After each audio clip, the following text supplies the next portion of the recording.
ব্যাপক সহিংসতায় প্রায় শতাধিক মানুষের মৃত্যু এবং প্রবল গণ আন্দোলনের তোপের মুখে পড়ে বাংলাদেশের প্রধানমন্ত্রী শেখ হাসিনা ৫ আগস্ট পদত্যাগ করে দেশ ছেড়ে চলে যান। সেনাপ্রধান জেনারেল ওয়াকারুজ্জামান একটি অন্তর্বর্তীকালীন সরকার গঠনের পরিকল্পনা ঘোষণা করেন এবং প্রতিটি মৃত্যু তদন্ত করার প্রতিশ্রুতি দেন। ছাত্রদের বিক্ষোভ শুরু হয় সরকারি চাকরিতে কোটা পদ্ধতি নিয়ে, কিন্তু সরকার সহিংসতা দিয়ে ছাত্রদের দমন করার চেষ্টা করলে সর্বস্তরের মানুষ আন্দোলনে যোগ দেয়। যেসব ঘটনাবলী শেখ হাসিনাকে পতনের দিকে নিয়ে যায় সেগুলো হলো সরকারি চাকরির ৩০% নিয়োগের ক্ষেত্রে মুক্তিযোদ্ধাদের সন্তান ও নাতি-নাতনিদের জন্য সংরক্ষিত রাখার বিষয়ে ছাত্রদের বিরোধিতা নিয়ে ঢাকায় এক সংবাদ সম্মেলনে প্রধানমন্ত্রী শেখ হাসিনার মন্তব্য চাওয়া হলে জবাবে শেখ হাসিনা বলেন, মুক্তিযোদ্ধাদের ওপর তাদের এত ক্ষোভ কেন?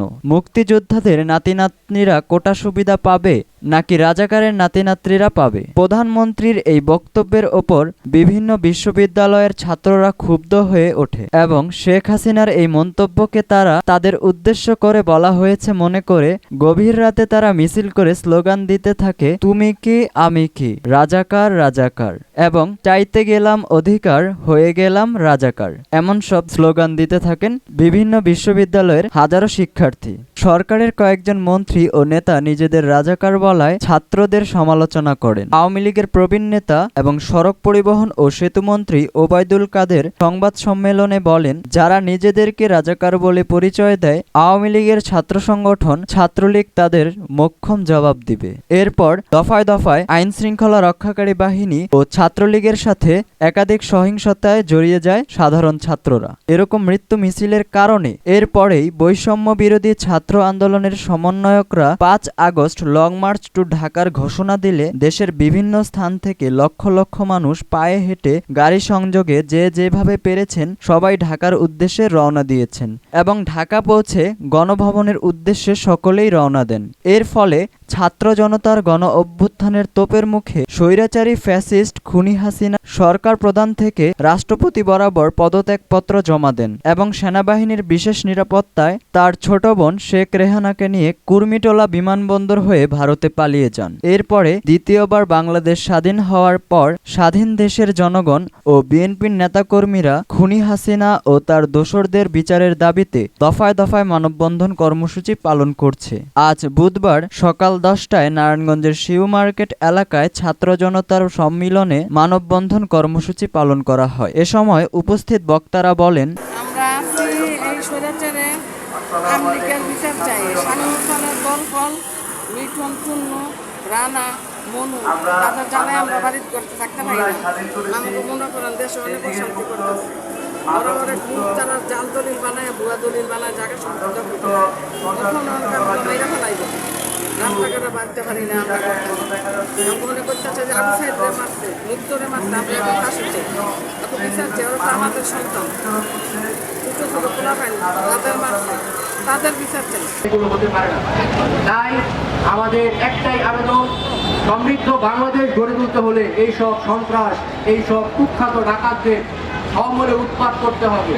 যতক্ষণ পর্যন্ত না এইসব ডাকাত, এইসব কুখ্যাত সন্ত্রাস সমূলে উৎপাত হচ্ছে ততদিন পর্যন্ত আমরা রাজপথে থাকব এবং আমরা আমাদের আন্দোলন চালিয়ে যাব।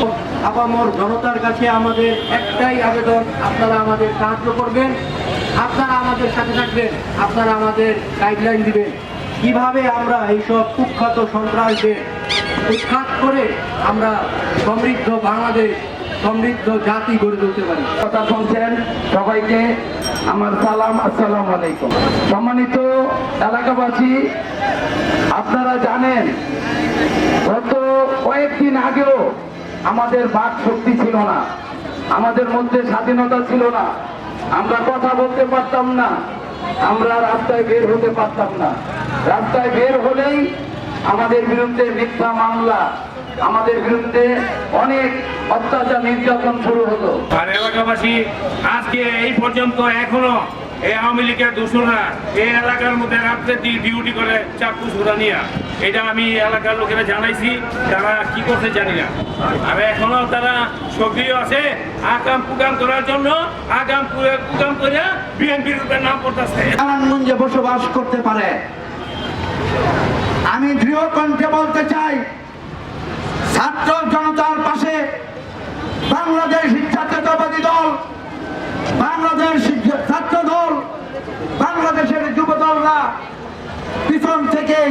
তাদেরকে সহযোগিতা করেছেন। সন্ত্রাসী বাদল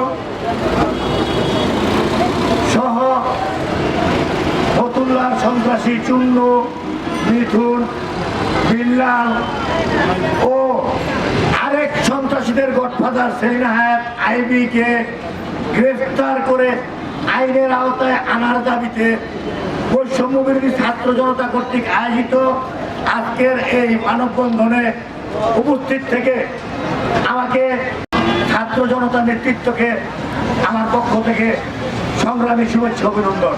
মিডিয়াতে এই ভিডিওগুলি প্রকাশ করতে পারে নাই। আমি গতকালকে ওই ওসমানের প্রকাশ্য গুলি চালানোর একটা ভিডিও আমি আমার ফেসবুক থেকে আপলোড দিয়েছি। তো আসলে আমি প্রশাসনের কাছে জানতে চাই